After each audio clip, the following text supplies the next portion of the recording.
Before you listen to this BBC podcast, I'd like to tell you about something else you might enjoy. My name's Alison Hindle, and I commission audio drama and fiction for the BBC.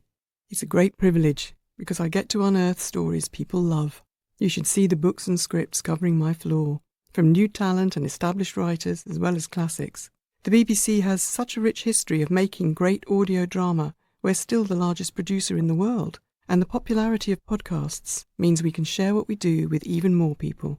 So if you like to lose yourself in a gripping audio drama or book, find your next listen on BBC Sounds. BBC Sounds. Music, radio, podcasts.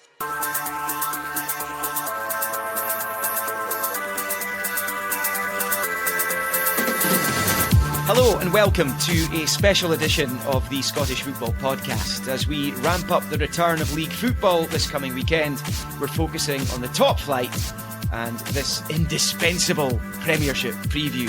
And while we can't say much with certainty at this stage, one thing's for sure, like last season, there'll be plenty of drama. Kyogo, 25 yards out, then onto O'Reilly, edge of the box, he's going to shoot with the right foot. Oh, it's sensational! It's utterly sensational from Matt O'Reilly. Into the box goes Lawrence Shankland. And the Hearts captain does what he continually does. Watson with a touch, Watson with a strike. Oh, that's brilliant. Lawrence with the right foot. Oh, it's fabulous.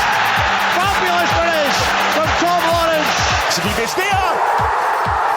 Sensational from Adama Sidibe. King into the penalty, touches it back. Sims, goal! Ross County are in absolute dreamland here. Oh, it's a twist, he scored! Joe Shaughnessy scored! Oh my goodness me! Unbelievable scenes! The Scottish Football Podcast from BBC Sports Scotland. So, hello to you, I'm Liam McLeod. It's good to have you with us. If you're subscribing, even better. If you're not, get it done. I'm joined by Jordan Campbell from The Athletic and Scott Allan, Kelty Hearts midfielder these days, who's played for, I think, a third of the teams in the top flight. Dundee United, Dundee, Celtic and Hibs. Have I missed anyone out there, Scott? No, I think there's probably a few more, but Stop counting. It would be here all day. Ah, dear. Jordan, how are you? How's your summer been? And are you ready for the big kick-off? I know you've got irons in the fire all over the place. No, looking forward to it. It's always good that Scotland gets a little head start on England as well. So yeah, Scotland's where it's at next week. You're joining us on Monday, the 29th of July. Unbelievable, we're at the end of July already, but there you go. We'll chat generally about the upcoming campaign and get some quick-fire predictions at the end. And as if that's not enough, we've got bespoke preview episodes for all 12 Premiership teams out now as well. They've been published over the course of the last couple of weeks. So if you want to go a bit more in depth on any of the clubs, do check them out on our feed.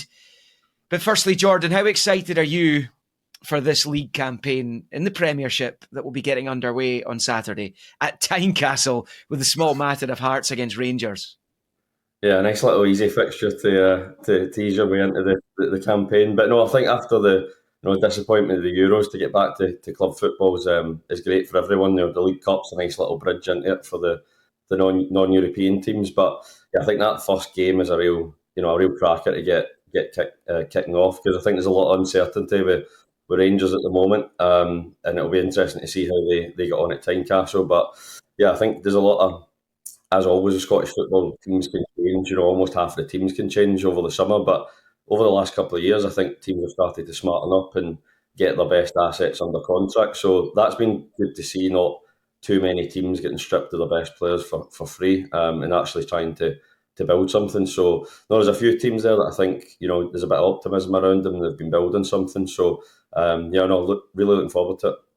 Yeah, I mean, you touch on Rangers there, Jordan. It has been a little bit tumultuous just over the last period of time. The problems with Ibrox, the upheaval in the squad, some unhappy noises, I think it's fair to say, and perhaps even discontent amongst the supporters. No, definitely. And, the last few weeks, I think it's been in danger of pulling from discontent into apathy. 3 years now, Celtic have won the league in a row. And if you'd asked Rangers fans that the summer they won their first title in a decade, would they have thought that would have happened? You would never have thought that. But it's because of the mismanagement of the club, not selling their best assets at the right time, not making the money from them. All the focus being on turning the club into a profitable business hasn't quite come to fruition, and they don't actually have the trophies to really show for it. So they've allowed Celtic to really become the dominant team again. It still feels like next week, Rangers are sort of caught on their heels with the season starting, because it feels like a fire sale is almost upon us with Goldson, Lammers, Cantwell, Hadji, these guys going to go now, but it doesn't leave you a lot of time to really rebuild a squad. So there's a lot of pressure on Clement and Niels Coppin, the head of recruitment, to get that right over the next 3 weeks. And I think Rangers going to the league, but also the qualifiers, a bit undercooked, because this will essentially be a team being put together on the hop. And I don't think you go to Hearts, who are comfortably the third best team in the league. You don't go there and get an easy game, especially if there's some players just getting used to the standard. But I think Clement's been used to that, like Bale and like Van Bronckhorst before. When they come in, they've been having to try and stitch things together because there's been no long-term succession plan, and I think you see some of the stuff going off the field as well that those in charge have ultimately not been up to scratch over the last 3 or 4 years. Scott, you were part of a Celtic squad that was used to winning at the time, and that's kind of what's happened now, as Jordan says, over the last few years. It's been all about what Celtic have been doing, as far as the league's concerned, certainly. Do they go into this season, in your opinion, as big favourites to retain their title and make it 4 in a row? Yeah, I definitely think Celtic are the team to beat. I think if you look into pre-season, to touch on what Jordan said there, I've actually seen a few of the Rangers games. It's not looked fluent at all. Round the amount of players he's trying to fit into certain positions to maybe find a wee gem there, which it doesn't bode well for the start of the season. I think there'll be more players to go. I think Rangers are as a squad are in a worse place than they were come the end of the season there, and I think Celtic seem to be motoring and they're still to add as well, but their squad harmony, the way they're playing, even in these pre-season games against some top clubs, and I know you can look at their games however you want, but they're playing some really good football. They look free-flowing, they're scoring goals, so from one side to the city to another, I think Celtic can only be favourites at this moment. Yeah, I mean, Rangers have been busier in the transfer market than Celtic. There's been incomings, Václav Černý obviously arriving most recently. There are players leaving the club. We saw Sam Lammers leave. The Goldson Tavernier departures seem to be imminent, in particular in Goldson's case. It's very difficult as supporters of Celtic or Rangers, or if you're in charge of Celtic or Rangers, you play for them. It's difficult to accept that there might need to be some patience. But I just wonder, Jordan, if this is just simply going to have to be a transitional season for Rangers and perhaps expectations need to be lowered slightly. Is that fair? I mean, I think it is fair, but I think when you're asking the fans for that 3 seasons in a row, and then that transition then doesn't actually turn into anything concrete and you're back to transition, I think that's when they lose patience with those in charge overseeing that, because every transition seems to lead to a boxed plan in, say, October, November, December, and then a new guy gets brought in, he gets a bounce from the players, gets to the end of the season, they finish second, tail off because the players aren't good enough, and that gets shown up over the course of the season. And then the summer comes and they bring in, as you say, 8-9 players, and then if they don't get off to a good start, Glasgow's a very unforgiving place if you're not doing well, and it's very difficult to try and have patience, or if you're in the hot seat like Clement, to get through that period, because it does quickly become untenable. So I think they are very much in danger of repeating history here, and I think that's why the next month, if they don't bring in serious quality to really, some players being brought in, Nsiala, Hefty, Igamani, but I mean, even Clement was saying weeks ago that Nsiala and Igamani aren't going to be ready to start. So Kelly's more a backup goalkeeper. Barron's obviously come from Aberdeen, showed flashes, but still building his way in the Premiership. So I think Rangers really do need 3-4 undisputable starters to really shift the needle, because Celtic don't really need to add on what they've got. Obviously, the fans will demand that they go and improve again, but there's quite a sizable gap opening up here when you watch Celtic put 4 goals past City, put 4 goals past Chelsea, and Hatate and Kyogo and O'Reilly's still kicking around, and that's before they even get to bringing back Madamida or Bernardo and back on permanent. So I think Celtic are in a very, very good position, and with automatic qualification for Champions League, there's not even the pressure this year for them to go and spend before the qualifiers. So I think if they pick another one or two, take their time and get the right targets in, it's going to be very difficult for Rangers to make up ground over 1-2 transfer windows. So you're probably right in terms of the patience required, but that's probably a wishful thinking. There isn't any, yeah. How do you say that to a Rangers supporter? Yeah, exactly. But they're starting the season playing their home matches at Hampden. They'll hope to get back into Ibrox as soon as possible, but they've got these high-pressure Champions League qualifiers to come up. It looks as though they'll be playing Dynamo Kiev in their first go at it, the first hurdle, the third qualifying round. Celtic, quieter in the transfer market. Kasper Schmeichel's been brought in. Looks like that could be a really good signing.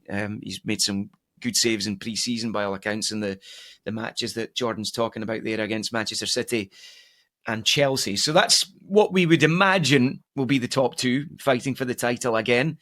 We'd love to see other teams putting up to Celtic and Rangers.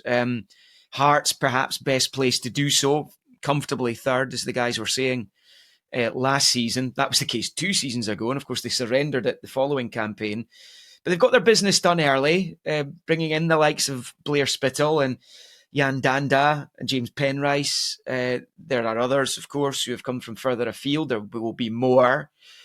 What can we expect from Stephen Naismith's second full season in charge, do you think, Jordan? They've got, again, like 2 seasons ago, they have to fight on both fronts, at home and abroad, having secured, at the very least, Conference League football.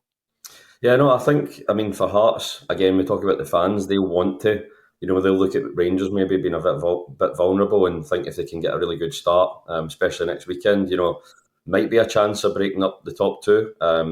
That's tended to be not the case, but I think Hearts, have built a really good squad there over 3-4 seasons. As I was saying earlier, like they've got all their main players under long-term contracts, so where they're not adding, spending a lot of money, adding Danda, Spittle, Penrice, they've used the sort of Bosman market really well, and players that have settled into Scottish football for 3-4 years and they know what they're getting. So I think you look at, they're all quite adaptable, they're all quite young, quite mobile players. I think that's what Hearts probably needed, was a bit more mobility, a bit more athleticism. If they were probably lacking anywhere, it was at Shankland, such a good striker, but he was almost having to do a lot of his own creative work as well. So I think adding a couple of them, they've helped that. But I think the target has to be to try and challenge, but it's very, very difficult with the finances. Yeah, and as far as Shankland's concerned, of course, they've got to, they want to keep him. The fans want to keep him. They want to extend his deal. But if that deal isn't going to be extended, it's about whether they cash in now when he's got a year left, or they have him in the squad for the season, let him go for nothing at the end of the campaign, but in the hope that his goals have once again fired them to success in the league, potentially in the Cups, potentially in Europe as well. It's going to be very interesting to see what happens with that. Kilmarnock and St Mirren have already got their European campaigns underway. There's full coverage of the second legs across BBC Scotland this week on Thursday evening. St Mirren live on the telly, Killie live on the radio. Both ties all square. It's going to be very difficult, isn't it, for both those teams, Scott, to replicate what they did last season and get back into Europe. I mean, it hasn't happened for St Mirren in 37 years. So, to be able to hit those heights again is going to be very challenging, isn't it? Yeah, I think especially for St Mirren, Kilmarnock may be different under Derek McInnes. Usually always signs well and very consistent at what he does. We've definitely seen that at Aberdeen. But for St Mirren, I think it would be a tough ask. Obviously, we want both Scottish sides to do as well as possible in Europe. I think St Mirren be happy enough with that first leg tie. We'll be looking to really get some goals early doors and kick on and maybe motor through, because you just never know. Obviously, Hearts done it a few years ago during the qualifying round. St Mirren do have quality in their squad.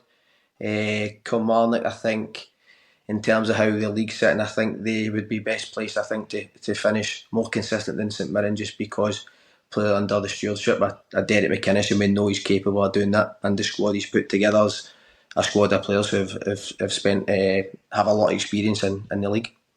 Yeah, and like Hearts with Shankland, they'll be hoping to hold on to Danny Armstrong, who's just been magnificent for them. It's been sticky for St Johnstone and for Hibs in the League Cup, in the groups. I just wonder if Scott, obviously, most notably, a former Hibernian player, it's probably what you're best remembered for. It might well be that's where your best memories came from, scoring in Edinburgh derbies and all the rest of it.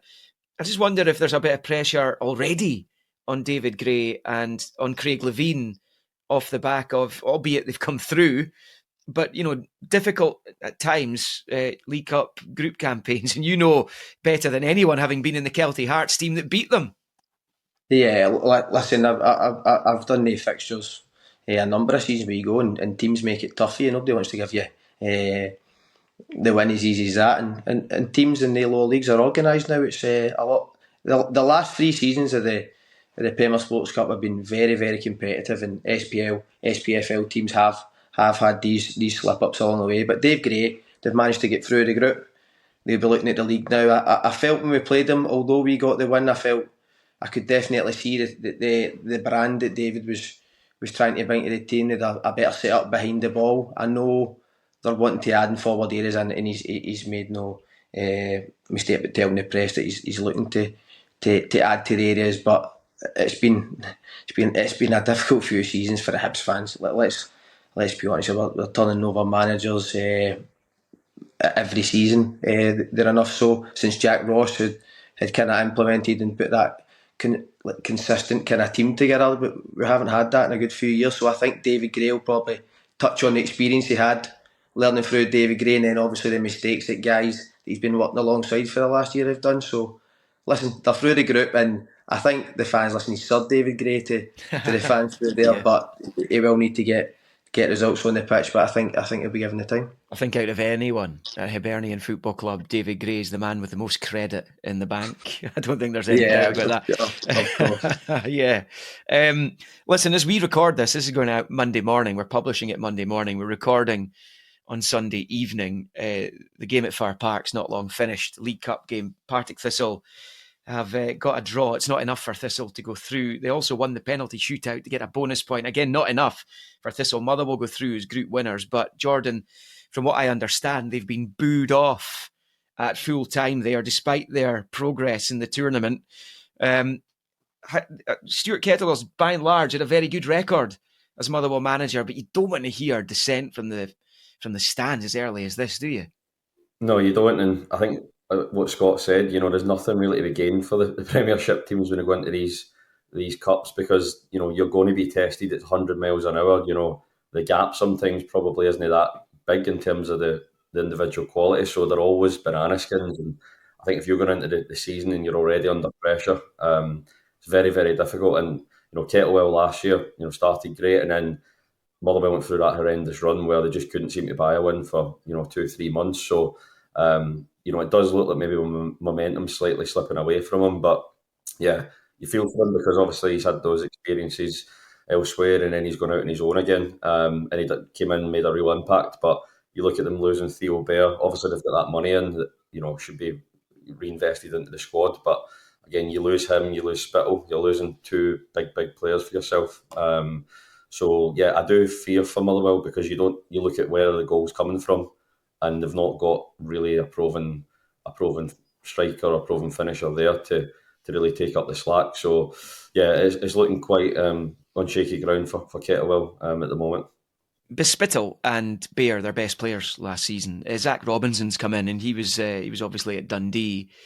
Talking of Dundee, and we were talking about the Hearts Rangers curtain raiser, but for me, Scott, it's all eyes on Tannadice, and a Dundee derby on match day 1 on Sunday. Just a wonderful spectacle that's going to be, and great to have that fixture back in the top flight. And let's be honest, it's great to have Dundee United back in the top flight. Yeah, it's especially for the fans of both clubs. That'll be a huge one Sunday. I think Dundee, Tony Docherty has made them very, very consistent. It's probably the best squad they've had together in a long time. So they'll be looking to go and put Dundee United to the sword. Dundee United coming back up, a lot of changes as well, a lot of signings coming in.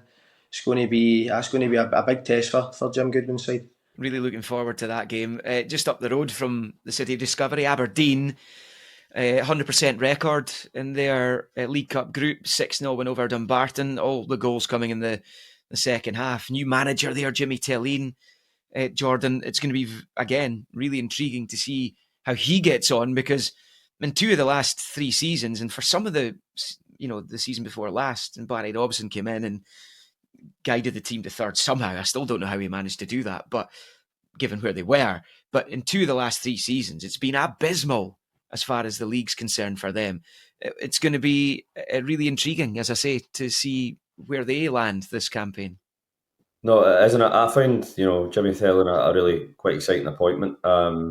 It's pretty similar to Hibs, the story of the last 3 years there, where I think Aberdeen, Glass, Robson, not lasted over a year, or just around a year. So you can't really build anything if you're not going to give people longer to really build it over 3 or 4 transfer windows. But, I like the style of play. It's clearly all about pressing and being good in transition, which I think does suit Scottish football, because, a lot of the teams tend to play a similar way, where it does come down to, being second balls and having individuals who can take advantage of that. But I watched the Airdrie game, and, Airdrie are a really good team under Rhys McCabe. You've seen that in the playoffs as well.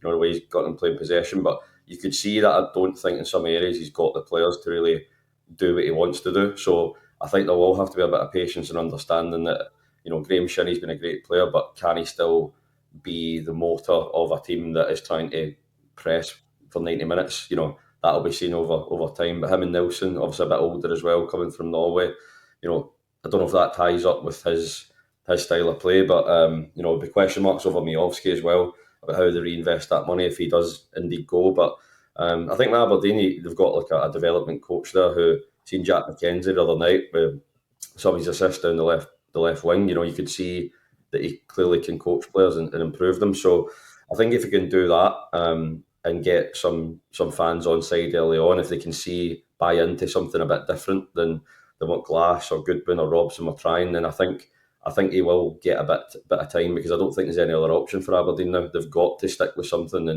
and really invest in it. Otherwise, they're just going to be in this perpetual sort of chopping and changing and not really seeing any progress. So yeah, I think it will take time, but I think it's refreshing for a team to go to someone who's been really good in Scandinavia and produced really good football, built his own team, and try and bring that over here. But to replicate it, you need to actually give him the tools to do it. So I hope that's what we see over the next year.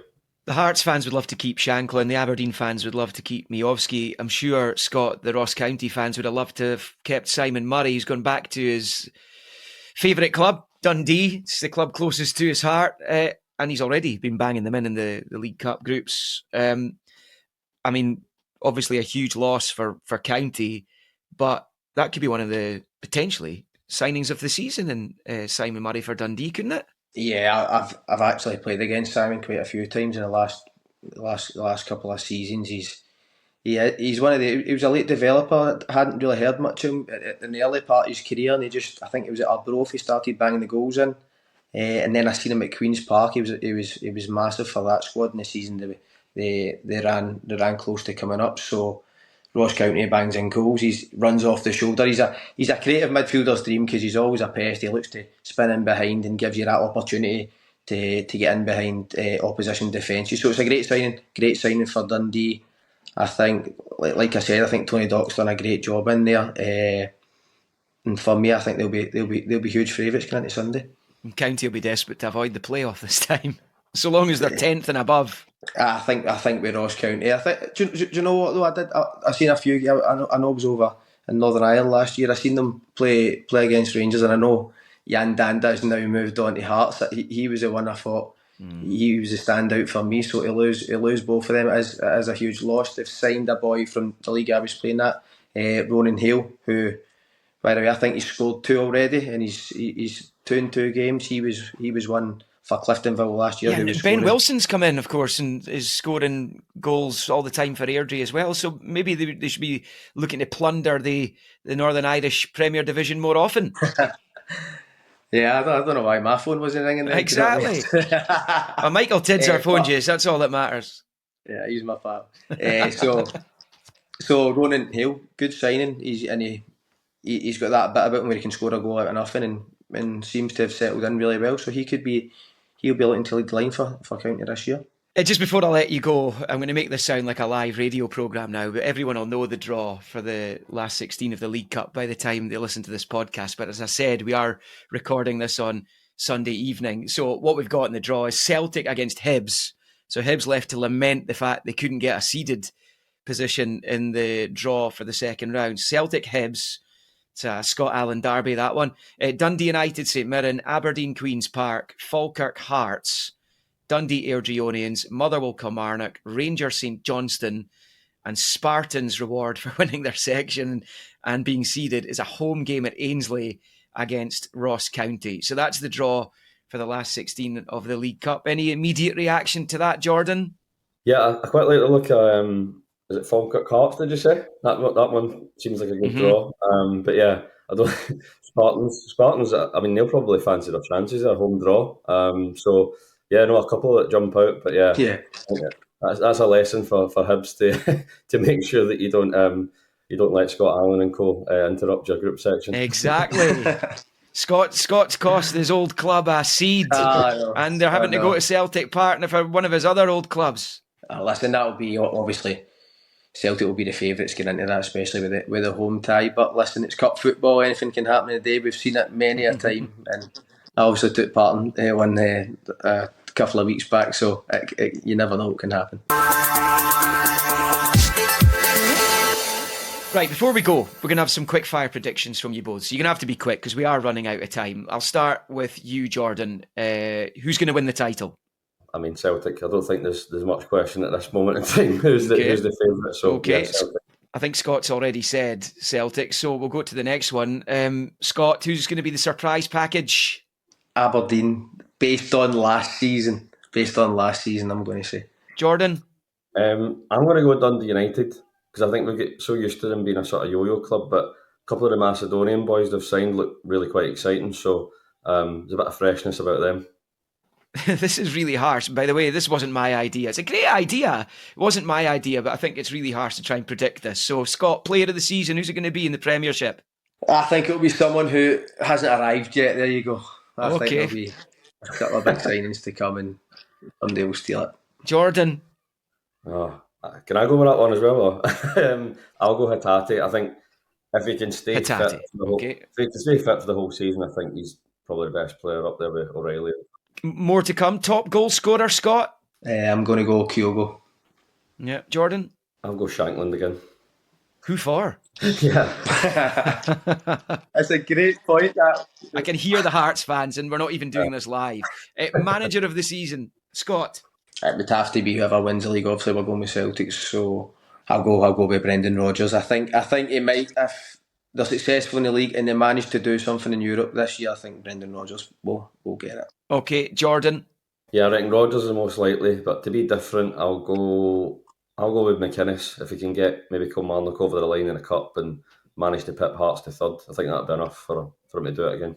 He's used to lifting manager awards. And just finally, and this is probably the worst one of the lot, because you'll get pelters from whoever you pick. Who's going to get relegated, Scott? I think it will be between St Johnstone and Ross County. Which one of those will be going down?